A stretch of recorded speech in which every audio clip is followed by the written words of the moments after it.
बुद्धि गाड़ा काम बिगाड़ा। 3 बहुओं के रवैये से सासू माँ बहुत परेशान थी। दरअसल बात ये थी कि तीनों बहुओं में किसी बात को लेकर अनबन हो गई थी। तब से ही तीनों एक दूसरे से मुंह फुलाए रहती थी। ना कोई सीधे मुंह किसी से बात करती, ना किसी का कहना मानती। पड़ोसी भी इस बात को जानते थे और जाने कैसे कैसे बातें भी करते।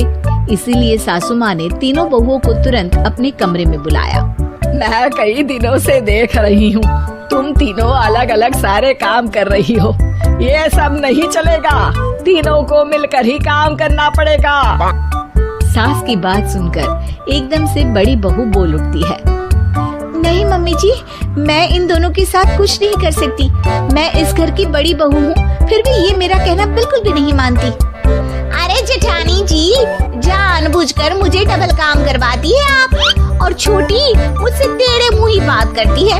इन दोनों के बीच हमेशा सैंडविच बन जाती है मेरी, और मैं हमेशा आलू की तरह बीच में मसली जाती हूँ। मम्मी जी, इन दोनों को लगता है कि मैं छोटी हूँ तो इनके पैरों तले दब जाऊंगी, लेकिन नहीं, मेरा भी उतना ही अधिकार है जितना इन दोनों का है।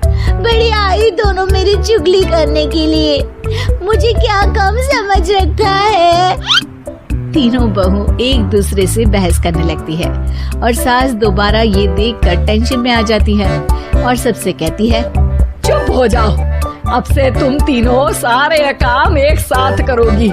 आंख बंद करके एक दूसरे की बात सुनोगी। तुम तीनों इस बात को गांठ बांध लो, वरना अगली छुट्टियों में तुम्हारा अपना मायके जाना कैंसिल। सास की बातें सुनकर डर के मारे तीनों हामी भर देती हैं। जी मम्मी जी, मैं समझ गई। हाँ मम्मी जी, जैसा आप कहें। आप जो कहेंगी मैं वही करूँगी। तीनों बहू सास की बात को गांठ बांध लेती है और वादा करती है कि अब से सारे काम वो तीनों एक साथ मिलकर ही करेंगी। ये सब देखकर सास खुश हो जाती है और वहाँ से चली जाती है। नीचे जाकर वो देखती है कि घर में शर्मा जी आए हुए होते हैं। सास जोर से आवाज लगाकर कहती है, अरे बहू, जरा चाय बनाकर तो लाना, शर्मा जी आए हैं। सास की बात सुनकर तीनों बहू तुरंत किचन की ओर भागती है और चाय बनाना शुरू कर देती है। मुझे तो एकदम मसाले वाली कड़क चाय पसंद है, तो हम शर्मा जी के लिए मसाले वाली चाय ही बनाएंगे। अरे नहीं दीदी, गर्मी के मौसम में मसाला चाय कौन पीता है? मैं तो शर्मा जी के लिए इलायची वाली चाय ही बनाऊंगी। ये कैसी बात कर रही हैं आप दोनों? मेरी मम्मी ने सिखाया है कि मेहमान को ज्यादा दूध और शक्कर वाली चाय देनी चाहिए, वरना वो घर वालों को कंजूस समझते हैं। तो मैं तो शर्मा जी को ऐसी ही चाय दूंगी। तीनों बहुएं अपने अपने तरीके से चाय में शक्कर, मसाला, पत्ती सब डाल देती है। उबलने के बाद तीनों मिलकर चाय बाहर लेकर जाती है और शर्मा जी और सासू माँ को देती हैं। चाय पीने के बाद शर्मा जी सासू माँ को देखकर शर्मा जाते हैं और शर्मिंदा महसूस करते हैं कि आखिर उन्होंने चाय पीने के लिए हामी क्यों भरी। सासू माँ भी चाय पीना शुरू करती है और कहती हैं, अरे बहू, ये कैसी चाय बनाई है? चाय है या मीठे दूध की बासुंदी? हाँ, चाय अच्छी नहीं लगी क्या? कोई बात नहीं, हम पराठा बनाकर लाते हैं। चलो चलो अंदर। हाँ हाँ चलो। हाँ आती हूँ मैं भी। नहीं नहीं, मेरा पेट चाय ने ही चौपट कर दिया, वही काफी है। पराठे से पोपट नहीं करवाना, मैं तो चलता हूँ। शर्मा जी चुपचाप पतली गली से निकल जाते हैं। अगले दिन सास बहुओं से कहती है, अरे बहू, जाओ जाके ऊपर के गेस्ट हाउस की सफाई कर दो। कल हमारे यहाँ मेरे दूर के रिश्तेदार आने वाले हैं, तो पूरे कमरे को चमका देना, समझी? तीनों बहू सास की बात को मानकर ऊपर सफाई करने चली जाती है और तीनों कमरे की सफाई चालू कर देती है। बड़ी बहू मकड़ी के जाले साफ करती है, तो बीच वाली झाड़ू लगाना और छोटी वाली सर्फ डालकर जमीन धोना शुरू कर देती है।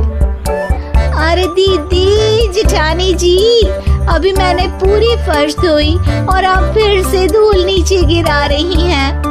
और मछली जेठानी जी, आप बिना झाड़ू की धूल यहाँ छटक रही हैं। को साफ करना है, एक साथ सफाई करते हैं ना। अरे वही तो, हम साथ साथ हैं, घर साफ साफ है। तीनों बहू ऐसे ही काम में उलझ जाती है और 2 घंटे तक एक ही कमरे की सफाई करती रहती है। बहुत देर से अपनी बहुओं को ना देखने के कारण सास ऊपर कमरे में उन्हें देखने जाती है, लेकिन कमरे में घुसते ही वो गीली फर्श पर फिसलने के कारण नीचे गिर जाती है। ओरी मोरी मैया, हड्डी मरोड़ के रख दी। आए मेरी तो कमर ही टूट गई रे। तीनों बहुएं सास को उठाती हैं और बिस्तर पर सुला देती है। अरे मेरे हाथ पैर दर्द कर रहे हैं, दबा दो, आराम मिलेगा।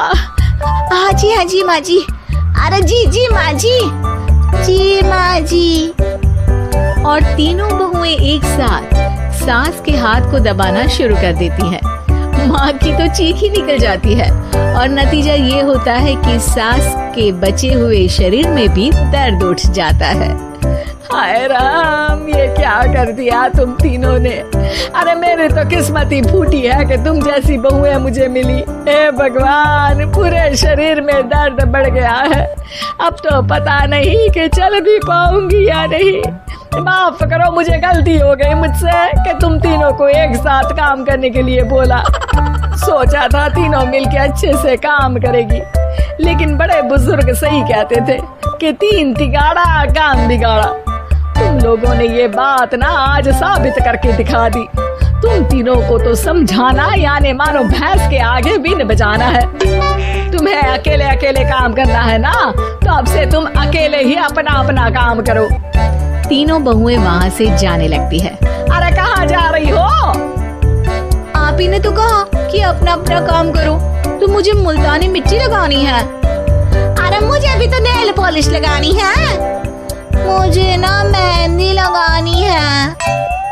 सास अपना सर पीट लेती है और कहती है, अरे मुझे भी लगाना है कुछ। क्या माँ जी? क्या माँ जी? क्या माँ जी? तुम्हारे घर वालों को फोन तुम्हारी हरकतें बताने के लिए।